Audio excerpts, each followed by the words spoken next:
Hello everyone, Assalamu alaikum. Eramdam da Leiriba, Reisa Pumnamakta Kayum from Kratamge.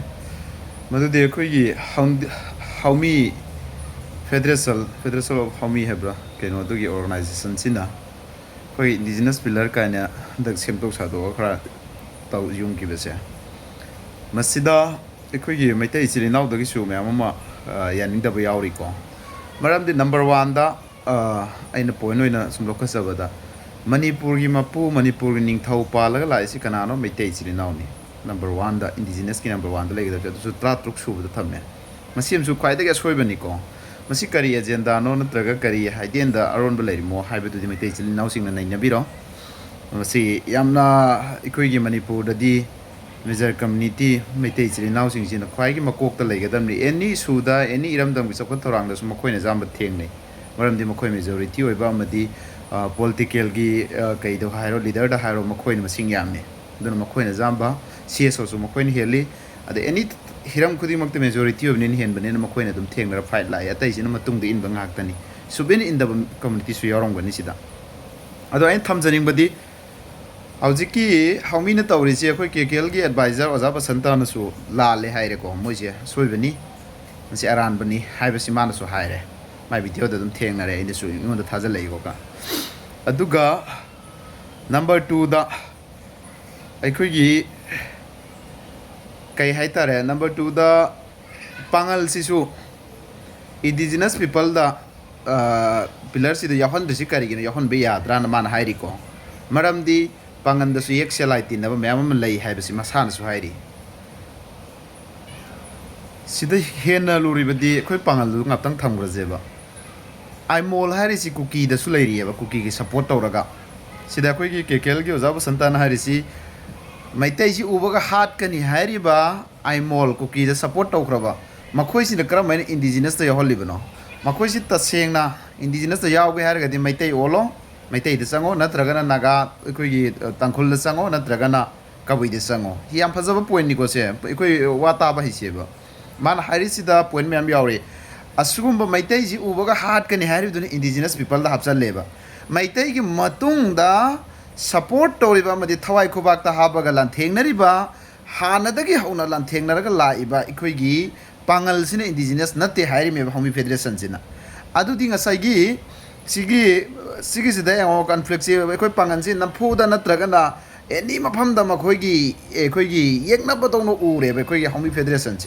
Madam. So moin pide adagi ekoi ahon risiki clearation karino chu pide adu disi ekoi gi Leiriba indigenous people sing sida thamoi ji kaira ga ekoi gi kai haitare madu dagi rio tholakpa dagi phatanong da tholakpa dagi khatna ba chaina ba tholakpa si moi pam ba male ba sini ko si matang sida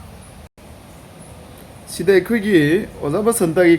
magi account sida man hairibo pham sida yam phajaba haibadi ekoi pangan da su yaksalai phangi pangan singsi happy ba kari kai adu pangan singsi indigenous people ni haibasi man da su hai ko sida ekoi gi sana tomba irongbam haiban pa mana yam phajaba ekoi gi magi waichi yengchi ko comment lama tawai wakai gi matam nate yamna khangbirabadi yai adu bo social media platform da haiba yaba yadaba khan thaba farabani apunba sagatpada reaksal gi Kaubunai manba tabak tobi topiro hairieba. Maram di aron bre jindam lay mandro maisha. Ado da koi yo zaba santana halli. Aina hairibu wado tungi oina legal tam laklaga wakai yamna lay asoi bado semdok na kadabani asumba yumpham ohensi haibasi da wakai oiraga dikari tausi hairibano. Maram di si legal da government na Ekoi Manipuri Sarkar na matam dugi lenga pairi ba CM na dagi minister mayam na intellectual mayam na sigi sida ekoi gi pangansi indigenous ne hap khrabne ba gazette pass taw khrabne ba confirm taw khrabne ba adu di legal gi do era ko matam da ji gi Haomi Federation ji yam bera ka ga dawri me ba jaba santana har ji point ni ko munna masai mana ngangi sing du mayam na dum tabiro adu point ni masida amaga Sigi magi kari posida kamelama tawi yam sangi kamenje adubo aina thamjaning bada indigenous habsi karino na hangbam yauri adagi mai si short ora bada aikoi sigi tomba airibnu pasina ni piriba kamenji nang Manipur gi Haomi Indigenous People haibasi karino haibadu phajana khangjarabra aduga mana sida hairi si khoi gi salai tare laiba kanglup kunmanga haibagi present naga group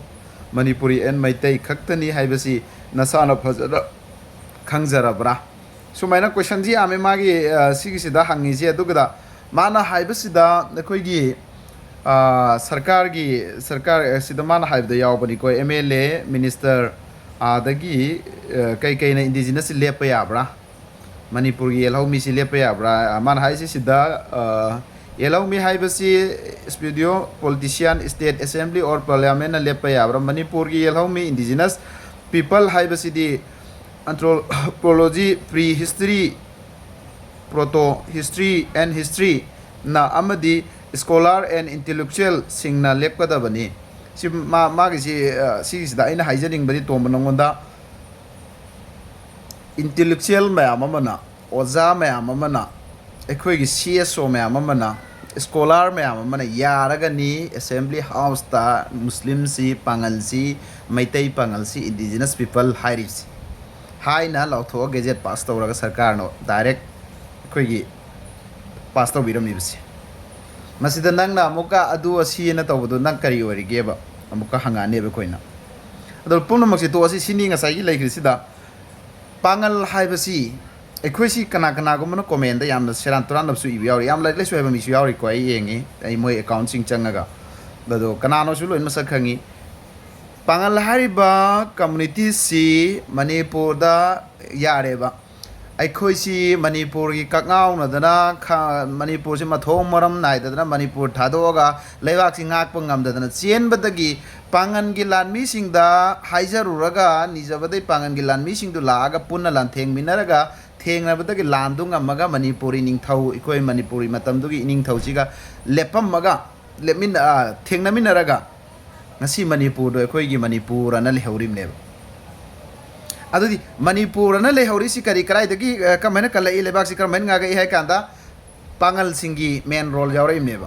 first indigenous people kana maitai gi hek mathang da Manipur gi oina lagi da pangal neba because pangal la ari na history ni ko se history of history nga sai nang hai bado history ni Manipur si hana di thai lagi matam da di lebak si ai gi ne lemte lam toro mai pangal na maitai na pangal gi christian na mai panglau to long na bine matam du da karim ta nang gi patani leina bunatri adu lepa isidi kanano pangal yauraga Manipur lep khebne si history da leirabne pangal gi ikheng yauraga koi Manipur si lep khebne ba nakhoi khaktana lepa nateba aduna ne khoina sauna ngangi si we are indigenous arji indigenous ti nakhoi su chahi sangna leiraga su chelurame ba lebak thadoga chahi tare khuntak pada loi chelurame Bangladesh da gara kasar da gara am da gara loi chen khrabne ba ado cielo budo hajalaga lehen gresi kana gi mateng na pangal gi mateng na adu dagi koina tawbi bai khoi gi mateng du ningthau na kalak podagi amade penbi badagi ningthau na khoi bo ningon piraga sagai piraga imnak sagai piraga lam piraga khoi se lai khrabne ba example sida dum bahapta biro maram di hauzik malem si da lam ichi am laite har ba jiu sing che malem si da lam ichi am laite ba hojik Palestine Israel da moi khunda kreba moi oirisini ho len maram karigna kan matam dugine basidi aiga Manipur ga sangba lan tawnare Assam na ngamgre Manipur do dum lausan kineba matam dura leinara misidi adu maina leiba matam do da koi Manipur si lepmin rai si kanana pangal lan mising do aduna laga kallara ga koi ipai pu pangan sing duna laga male role loraga thengnaraga lau singu ba agriculture any hiram da Manipur gi development si pangan na puthora aga adai ning thauna penbi dana ekoi si sagai piraga ekoi si halanda bi ningon piraga nakhoi gi ningon si piraga ne be koi da tamisi phattaba mi da bu yekna ba mi da bu ningon tha jagadro laimin na ba yare tin na ba yare chamin na ba yare makhoi gi community si ekoi ga laimin na ba ekoi brightness oirani ekoi chokholani na khanbagi ngasi Manipur da ningon piraga thamami me ning thauna adu da ekoi gi haitreng haipa sadana ngalak laite social media da amadi karida integrity gi nakhoina lepasungam nakhoina indigenous people gi nakhoina heta lepa ya braba all Manipur da leba communities gi CSO pumna makhanara matung da da yena ra ba debate tawra kan da tawba nakhoi gi organizer laba na hoji Haomi Federation hoji lingkhale junge europe yung to tamme akhoi pangal namak tawra di nakhoi honda bida ꯑꯗꯨꯗꯤ ꯑꯃꯨꯛ ꯀꯔꯤ ꯍꯥꯏꯒꯗꯧꯔꯤꯕ ꯀꯣꯏꯁꯟ ꯌꯥꯝ ꯊꯣꯛꯂꯛꯀꯅꯤ ꯈꯟꯊꯔ ꯇꯧꯕꯤꯌꯨ ꯅꯨꯡꯁꯤꯅꯅ ꯂꯩꯁꯤ ꯀꯅꯥꯅ ꯏꯟꯗꯤꯖꯤꯅꯁꯅꯣ ꯀꯅꯥꯅ ꯅꯠꯇꯕꯅꯣ ꯑꯗꯨꯒ ꯃꯅꯤꯄꯨꯔꯒꯤ ꯉꯝꯈꯩꯒꯤ ꯃꯅꯤꯄꯨꯔꯒꯤ ꯂꯝꯁꯤꯒꯤ ꯃꯅꯤꯄꯨꯔ ꯏꯃꯥ ꯂꯩꯕꯥꯛꯁꯤꯒꯤꯗꯃꯛ ꯀꯅꯥꯅ ꯊꯋꯥꯏ ꯊꯥꯗꯣꯔꯛꯏꯕꯅꯣ ꯑꯃꯗꯤ ꯀꯅꯥꯅ ꯍꯧꯖꯤꯛꯁꯨ ꯊꯋꯥꯏ ꯊꯥꯔꯒ ꯈꯨꯠꯇ ꯈꯨꯠꯂꯥꯏ ꯄꯥꯏꯔꯒ ꯊꯋꯥꯏ ꯈꯨꯕꯥꯛꯇ ꯍꯥꯞꯄꯒ ꯀꯅꯥ ꯆꯪꯉꯤ ꯍꯥꯏꯕꯁꯤ ꯅꯁꯥꯅ ꯈꯪꯉꯒ ꯃꯨꯟꯅ ꯃꯨꯟꯅ ꯉꯥꯡꯒꯗꯕꯅꯦꯕ ꯑꯩꯈꯣꯏꯒꯤꯁꯦ ꯑꯗꯨꯃꯅꯤ ꯍꯥꯏꯕ꯭ꯔꯥ ꯀꯩꯅꯣ ꯑꯗꯣ ꯃꯦꯟ ꯑꯣꯏꯅ ꯃꯔꯛꯁꯤꯗ ꯑꯩꯈꯣꯏꯒꯤ ꯇꯁꯦꯡꯅ ꯍꯥꯏꯔꯀꯥꯟꯗ ꯀꯩ ꯅꯍꯥꯟ ꯂꯨꯍꯣꯡꯕꯒꯤ ꯃꯇꯥꯡꯗ ꯑꯃ ꯍꯥꯏ ꯑꯩꯈꯣꯏꯅ ꯃꯥꯂꯦꯝꯁꯤꯗ ꯑꯩꯈꯣꯏꯒꯤ ꯏꯁꯂꯥꯝ ꯂꯥꯏꯅꯤꯡ ꯆꯠꯄ ꯑꯩꯈꯣꯏꯅ ꯊꯥꯖꯩ ꯑꯗꯝ ꯑꯂꯩ ꯁꯂꯥꯇꯨ ꯏꯁꯂꯥꯝ ꯑꯃꯗꯤ ꯏꯃꯥ ꯍꯋꯥꯁꯤ ꯑꯩꯈꯣꯏꯒꯤ ꯈ꯭ꯋꯥꯏꯒꯤ ꯑꯍꯥꯟꯕ ꯐꯥꯗꯔ ꯃꯥꯗꯔꯅꯦꯅ ꯑꯗꯣ ꯑꯇꯣꯞ ꯑꯇꯣꯞꯄ ꯖꯥꯇꯤꯅꯁꯨ ꯊꯥꯖꯅꯩꯀꯣ ꯑꯗꯣ ꯑꯍꯥꯟꯕꯗ ꯑꯩꯈꯣꯏ ꯃꯨꯁꯂꯤꯝ ꯉꯥꯛꯇꯅꯦꯕ ꯑꯣꯏꯔꯝꯃꯤꯁꯤ ꯄꯥꯡꯒꯜ ꯏꯆꯤꯜ ꯏꯅꯥꯎꯗ ꯍꯥꯏꯖꯒꯦꯕ ꯑꯗꯣ ꯗꯨꯅꯤꯌꯥ ꯃꯥꯂꯦꯝꯁꯤꯗ ꯍꯧꯖꯤꯛ ꯂꯩꯔꯤꯁꯤ ꯑꯌꯥꯝꯕꯅ ꯍꯤꯟꯗꯨꯗ ꯀꯔꯤꯗ ꯑꯗꯩ ꯈ꯭ꯔꯤꯁꯇꯦꯟꯗ ꯌꯥꯝ ꯆꯠꯂꯤꯁꯤꯅꯦꯕ ꯁꯤ ꯑꯩꯈꯣꯏ ꯀꯅꯥꯅ ꯊꯤꯡꯉꯨꯗꯣꯔꯃꯣꯕ ꯑꯃꯈꯛ ꯑꯣꯟꯊꯣꯛꯈꯤꯕ ꯑꯃꯈꯛ ꯆꯠꯈꯤꯕꯗꯣ ꯆꯠꯀꯦ ꯆꯠꯆꯅꯤ ꯃꯗꯨ ꯑꯩꯅ ꯍꯥꯏꯔꯨꯔꯒꯁꯨ ꯊꯤꯡꯕ ꯉꯝꯃꯣꯏꯕ ꯅꯁꯥ ꯅꯁꯥꯒꯤ ꯅꯆꯥꯁꯤꯡꯗꯨ ꯅꯪꯒꯤ ꯀꯜꯆꯔ ꯅꯪꯒꯤ ꯏꯁꯂꯥꯃꯤꯛ ꯂꯣꯗꯨꯒꯤ ꯃꯈꯥꯗ ꯅꯪꯒꯤ ꯙꯔꯃꯗꯨꯒꯤ ꯆꯞ ꯆꯥꯕ ꯄꯔꯥꯗꯨ ꯇꯝꯕꯤꯔ ꯅꯆꯥꯁꯤꯡꯗꯨ ꯋꯥꯔꯛꯀꯗꯕꯅꯦꯕ ꯋꯥꯔꯛꯇꯕꯤꯗ ꯃꯤꯒꯤ ꯙꯔꯃ ꯑꯃꯗ ꯃꯌꯨꯝ ꯄꯥꯜꯂ ꯅꯣꯏꯅ ꯃꯣꯗꯣꯜ ꯂꯩ ꯆꯤꯟꯕꯤꯒꯗꯕ ꯅꯠꯇꯦꯕ ꯃꯔꯝ ꯅꯆꯥꯁꯤꯡꯗꯨ ꯃꯥꯒꯤ ꯍꯧꯒꯠꯂꯛꯄꯒꯤ ꯔꯨꯠꯇꯒꯤ ꯃꯔꯥꯗꯒꯤ ꯅꯈꯣꯏꯅ ꯐꯖꯅ ꯗꯤꯟ ꯇꯥꯍꯟꯒꯗꯕꯅꯦꯕ ꯅꯠꯇꯕꯤꯗ ꯃꯤꯅ ꯃꯩꯇꯩꯗ ꯄꯥꯟꯈ꯭ꯔꯦ ꯏꯟꯗꯤꯌꯥꯒꯤ ꯂꯣꯅ ꯌꯥꯔꯤ ꯑꯩꯈꯣꯏꯁꯤ ꯗꯦꯃꯣꯀ꯭ꯔꯦꯁꯤ ꯆꯠꯄꯅꯤ ꯑꯩꯈꯣꯏꯗꯁꯨ ꯃꯩꯇꯩ ꯅꯨꯄꯤ ꯀꯌꯥ ꯄꯥꯜꯂꯛꯏ ꯑꯗꯨꯗꯤ ꯃꯤ ꯃꯩꯇꯩꯅ ꯀꯔꯤ ꯍꯪꯉꯛꯀꯅꯤ ꯃꯩꯇꯩꯅ ꯑꯩꯈꯣꯏꯗ ꯑꯃꯨꯛ ꯀꯣꯏꯁꯟ ꯇꯧꯔꯛꯑꯣꯏꯗ꯭ꯔꯕ ꯑꯩꯈꯣꯏꯅ ꯑꯗꯨ ꯀꯩꯗꯧꯕꯗ ꯑꯗꯨꯅ ꯑꯩꯈꯣꯏꯒꯤ ꯏꯒꯤ ꯄꯜ ꯉꯥꯛꯄ ꯑꯗꯨꯒ ꯁꯤꯅ ꯄꯉꯥꯡꯇ ꯉꯥꯡꯉꯤꯕꯁꯤꯡꯗꯣ ꯃꯅꯤꯄꯨꯔꯗ ꯅꯦꯕꯔ ꯑꯦꯕꯔ ꯃꯩꯇꯩꯅ ꯄꯥꯡꯒꯜ ꯂꯧꯒꯅꯤ ꯄꯥꯡꯒꯜꯅ ꯃꯩꯇꯩ ꯂꯧꯒꯅꯤ ꯁꯤ ꯃꯆꯠꯅꯤ ꯑꯩꯈꯣꯏꯒ ꯃꯈꯣꯏꯒ ꯌꯨꯝꯂꯣꯟꯅꯔꯣ ꯂꯩꯕ ꯑꯗꯨꯗꯒꯤ ꯍꯥꯏꯐꯦꯠ ꯃꯥꯟꯅꯕ ꯃꯈꯣꯏꯒ ꯂꯣꯟꯁꯨ ꯃꯥꯟꯅꯕ ꯑꯗꯨꯅ ꯃꯈꯣꯏꯒ ꯑꯩꯈꯣꯏꯒꯁꯤ ꯅꯨꯡꯁꯤꯅꯕ ꯍꯥꯏꯕꯁꯦ ꯁꯤꯒꯤꯁꯤꯗ ꯁꯦꯝꯁꯨ ꯄꯨꯁꯜꯂꯝꯒꯦ ꯅꯨꯡꯁꯤꯅꯕ ꯍꯥꯏꯁꯤꯗ ꯙꯔꯃ ꯖꯥꯠ ꯂꯩꯇꯦ ꯑꯗꯨꯒ ꯌꯦꯛ ꯁꯂꯥꯏ ꯂꯩꯇꯦ ꯌꯦꯠꯅꯕ ꯑꯩꯈꯣꯏꯒꯤ ꯑꯦꯅꯤ ꯃꯈꯣꯏꯁꯤꯗ ꯀꯔꯤꯒꯨꯝꯕ ꯁꯝꯕꯜ ꯑꯃꯐꯥꯎ ꯂꯩꯇꯦꯕ ꯑꯗꯨꯅ ꯃꯔꯝ ꯑꯣꯏꯔꯒ ꯄꯥꯡꯒꯜ ꯅꯨꯄꯤꯅ ꯃꯩꯇꯩꯗ ꯄꯥꯟꯕꯅꯤ ꯄꯥꯟꯈꯤꯕꯗꯨ ꯍꯦꯄꯤ ꯃꯦꯔꯤꯠ ꯂꯥꯏꯐ ꯑꯩꯀꯣ ꯅꯨꯡꯗꯥꯡꯅ ꯑꯩ ꯍꯥꯏꯕꯅꯦꯕ ꯃꯔꯝꯗꯤ ꯃꯥꯅ ꯄꯥꯝꯖꯔꯦꯅ ꯄꯥꯟꯈ꯭ꯔꯕ ꯃꯥ ꯑꯩꯈꯣꯏꯒꯤ ꯄꯥꯡꯒꯜ ꯈꯨꯟꯅꯥꯏꯗ ꯑꯩꯈꯣꯏ ꯄꯥꯡꯒꯜ ꯁꯃꯥꯖꯇ ꯄꯥꯡꯒꯜꯒꯤ ꯏꯁꯂꯥꯃꯤꯛ ꯂꯣꯗ ꯑꯇꯣꯞꯄ ꯀꯣꯝꯗ ꯑꯣꯜꯂꯗꯤ ꯑꯩꯈꯣꯏꯗꯤ ꯅꯣꯔꯣꯛ ꯀꯣꯝꯗ ꯀꯨꯝꯃꯤ ꯍꯥꯏꯕꯁꯤ ꯃꯁꯤꯒꯤꯁꯤ ꯃꯥ ꯈꯪꯅ ꯈꯪꯅ ꯄꯥꯜꯂꯝꯃꯦꯅ ꯑꯗꯨꯗꯤ ꯄꯥꯟꯖꯈꯤꯁꯅꯣꯕ ꯃꯗꯨ ꯃꯥꯒꯤ ꯔꯥꯏꯠꯅꯦꯕ ꯃꯁꯤꯗ ꯑꯩꯈꯣꯏꯅ ꯃꯃꯥ ꯃꯄꯥꯗ ꯅꯠꯇ꯭ꯔꯒ ꯀꯔꯤꯗ ꯀꯅꯥꯗ ꯍꯥꯏꯔꯨꯕꯒꯤ ꯃꯊꯧꯁꯨ ꯇꯥꯗꯦ ꯃꯔꯝꯗꯤ ꯃꯁꯥꯒꯤ ꯃꯆꯥꯗꯨꯅ ꯐꯠꯇꯕ ꯇꯧꯕꯁꯤ ꯃꯃꯥ ꯃꯄꯥꯗꯨꯅ ꯐꯪꯖꯒꯗꯧꯔꯤ ꯃꯣꯏꯁꯨ ꯈꯪꯉꯤꯕꯅꯦꯕ ꯑꯗꯨꯅ ꯑꯩꯅ ꯁꯣꯔꯠ ꯑꯣꯏꯅ ꯍꯥꯏꯅꯤꯡꯕꯗꯤ ꯃꯁꯤꯗ ꯀꯃꯔꯦꯟ ꯁꯥꯒꯠꯂꯣꯏꯁꯤ ꯃꯩꯇꯩꯅ ꯄꯥꯡꯒꯜ ꯂꯧꯁꯅꯨ ꯄꯥꯡꯒꯜꯅ ꯑꯗꯒꯤ ꯄꯥꯡꯒꯜꯅꯁꯨ ꯃꯩꯇꯩ ꯂꯧꯕꯗ ꯀꯅꯥꯒꯨꯝꯕ ꯑꯃꯅ ꯑꯦꯛꯁ ꯋꯥꯏ ꯖꯦꯠꯅ ꯁꯤꯗ ꯊꯤꯡꯕ ꯉꯝꯃꯣꯏ ꯂꯣꯒꯤꯗꯁꯨ ꯂꯣꯒꯤ ꯋꯥꯡꯕꯁꯨ ꯅꯠꯇꯦ ꯑꯗꯨꯅ ꯃꯁꯤꯒꯤ ꯃꯇꯥꯡꯗ ꯑꯩꯈꯣꯏ ꯌꯥꯝ ꯅꯩꯅꯔꯣꯏꯁꯤ ꯑꯗꯣ ꯑꯗꯨꯒꯤ ꯄꯤꯛꯇꯨꯗ ꯑꯩꯅ ꯍꯦꯄꯤ ꯃꯦꯔꯤꯠ ꯂꯥꯏꯐ ꯃꯩꯀꯣꯜ ꯅꯨꯡꯗꯥꯟ ꯍꯥꯏꯕꯗꯨꯗ ꯌꯥꯝꯅ 2 lakh ꯚꯤꯌꯔ ꯁꯝꯊꯤꯡ ꯌꯦꯡꯈ꯭ꯔꯦ ꯀꯃꯦꯟꯁꯤ ꯖꯣꯒꯣꯠ ꯆꯥꯗꯕ ꯃꯌꯥꯝ ꯌꯥꯎꯋꯦꯕ ꯃꯌꯨꯝ ꯄꯥꯟꯈ꯭ꯔꯕ ꯅꯨꯄꯤꯗꯨꯗ ꯅꯈꯣꯏꯅ ꯍꯧꯖꯤꯛ ꯆꯤꯡꯊꯣꯛꯑꯒ ꯃꯥꯗꯣ ꯂꯨꯈ꯭ꯔꯥꯕꯤ ꯑꯣꯏꯍꯟꯒꯦ ꯍꯥꯏꯔꯤꯕ꯭ꯔꯕ ꯑꯦꯛꯖꯥꯝꯄꯜꯅꯦ ꯑꯩꯅ ꯍꯥꯏꯔꯤꯁꯦ ꯃꯤ ꯃꯁꯥꯅ ꯅꯨꯡꯁꯤꯗꯅ ꯄꯥꯝꯗꯅ ꯃꯩꯇꯩ ꯏꯆꯤꯜ ꯏꯅꯥꯎꯗ ꯄꯥꯟꯈ꯭ꯔꯕꯗꯨꯕꯨ ꯅꯈꯣꯏꯅ ꯀꯔꯤꯒꯤꯅꯣꯕ ꯅꯣꯏꯅ ꯑꯃꯨꯛꯀ ꯋꯥꯀꯥꯏ ꯇꯧꯒꯗꯧꯔꯤꯁꯤ ꯅꯣꯏꯅ ꯀꯩꯗꯧꯒꯗꯧꯔꯤ ꯅꯆꯥꯁꯤꯡꯗꯨ ꯆꯦꯛꯁꯜꯂꯣꯕ ꯅꯆꯥꯅꯁꯨꯁꯤꯡ ꯅꯆꯦ ꯅꯆꯟꯁꯤꯡꯗꯨ ꯆꯦꯛꯁꯜꯂꯣ ꯑꯗꯨ ꯁꯣꯏꯗꯅꯕꯅ ꯁꯣꯏꯈꯤꯕ ꯃꯥꯒꯤ ꯑꯄꯥꯝꯕꯗ ꯆꯠꯈꯤꯕꯗꯨ ꯃꯗꯨ ꯃꯥꯒꯤ ꯑꯄꯥꯝꯕꯅꯤ ꯗꯦꯃꯣꯀ꯭ꯔꯦꯁꯤ ꯂꯦꯟꯅꯤꯁꯤ ꯁꯨꯃꯥꯏꯅ ꯑꯩ ꯊꯝꯖꯒꯦ ꯑꯗꯨꯗ ꯃꯗꯨ ꯁꯞꯄꯣꯔꯠ ꯇꯧꯗꯕ ꯀꯔꯤꯁꯨ ꯂꯩꯇꯦ ꯃꯩꯇꯩꯅ ꯀꯅꯥꯅꯣ ꯄꯥꯡꯒꯜꯅ ꯀꯅꯥꯅꯣ ꯙꯔꯃ ꯍꯥꯏꯁꯤꯗꯤ ꯃꯥꯒꯤ ꯑꯄꯥꯝꯕꯗ ꯆꯠꯄꯅꯤ ꯃꯁꯤ ꯑꯩꯅ ꯊꯤꯡꯉꯨꯕ ꯉꯝꯃꯣꯏ ꯑꯩꯅ ꯀꯅꯥꯒꯨꯝꯕ ꯙꯔꯃ ꯑꯃ ꯐꯖꯕ ꯑꯃꯗ ꯆꯠꯈ꯭ꯔꯦ ꯑꯩꯒꯤ ꯑꯄꯥꯝꯕꯗ ꯆꯠꯈ꯭ꯔꯦ ꯑꯗꯨꯁꯨ ꯅꯣꯏꯅ ꯊꯤꯡꯕ ꯉꯝꯃꯣꯏ ꯑꯩ ꯏꯁꯂꯥꯝꯗ ꯂꯩꯖꯔꯦ ꯏꯁꯂꯥꯝꯁꯤ ꯊꯥꯖꯩ ꯑꯩꯈꯣই ꯑꯇꯣꯞꯄ ꯙꯔꯃ ꯊꯥꯖꯗꯦꯅ ꯂꯩꯖꯔꯤꯁꯦ ꯁꯤꯁꯨ ꯅꯣꯏꯅ ꯊꯤꯡꯕ ꯉꯝꯃꯣꯏ ꯑꯩ ꯑꯦꯛꯖꯥꯝꯄꯜ ꯑꯩꯉꯣꯟꯗ ꯇꯧꯕꯩ ꯋꯥꯅꯤ ꯑꯗꯨꯅ ꯇꯁꯦꯡꯅ ꯍꯥꯏꯔꯀꯥꯟꯗ ꯃꯅꯤꯄꯨꯔꯗ ꯉꯂꯛ ꯂꯩꯇꯦ ꯄꯤꯠꯄ ꯇꯧꯔꯤꯕꯁꯤꯡꯁꯤ ꯃꯁꯤ ꯑꯩꯈꯣꯏꯒꯤ ꯂꯩꯉꯥꯛꯁꯤꯅꯤ ꯌꯥꯝꯅ ꯃꯔꯨ ꯑꯣꯏꯔꯤꯁꯤ ꯑꯩꯈꯣꯏ ꯐꯥꯒꯤꯒꯤ ꯇꯥꯏꯞꯇ ꯇꯧꯔꯣꯏꯁꯤ ꯉꯁꯥꯏ ꯑꯣꯖꯥ ꯕꯁꯟꯇꯅ ꯍꯥꯏꯕꯗ ꯄꯣꯏꯟ ꯈꯔ ꯌꯥꯎꯕꯅꯤ ꯅꯨꯄꯥ ꯑꯃꯅ ꯍꯜꯂꯛꯏꯕ ꯀꯃꯦꯟꯗꯨꯗꯁꯨ ꯄꯉꯥꯡ ꯉꯥꯡꯒꯅꯨ ꯀꯔꯤ ꯈꯪꯗ꯭ꯔ ꯃꯅꯨꯡ ꯃꯄꯥꯟ ꯁꯣꯁꯤꯌꯦꯜꯗ ꯍꯥꯏꯕ ꯌꯥꯕ ꯌꯥꯗꯕꯅ ꯑꯗꯨꯗꯤ ꯃꯈꯣꯏ ꯍꯥꯏꯗꯦꯟ ꯑꯦꯖꯦꯟꯗꯥ ꯑꯃ ꯂꯩꯕ ꯃꯥꯜꯂꯦꯕ ꯑꯩꯈꯣꯏ ꯍꯥꯎꯃꯤ ꯐꯦꯗꯔꯦꯁꯟꯒꯤꯁꯨ ꯃꯁꯤꯅꯤ ꯑꯗꯨꯅ ꯉꯁꯤꯒꯤ ꯑꯩꯅ ꯉꯥꯡꯖꯈ꯭ꯔꯤꯕ ꯏꯔꯝꯗꯝꯒꯤ ꯊꯝꯖꯔꯤꯕ ꯋꯥꯐꯝꯁꯤꯡꯁꯤꯗ ꯁꯣꯏꯈꯤꯕ ꯂꯥꯟꯈꯤꯕ ꯌꯥꯎꯔꯁꯨ ꯉꯥꯛꯄꯤꯒꯅꯤ ꯑꯃꯗꯤ ꯏꯔꯝꯗꯝꯗ ꯏꯟꯗꯤꯖꯤꯅꯁ ꯄꯤꯄꯜ ꯄꯨꯝꯅꯃꯛ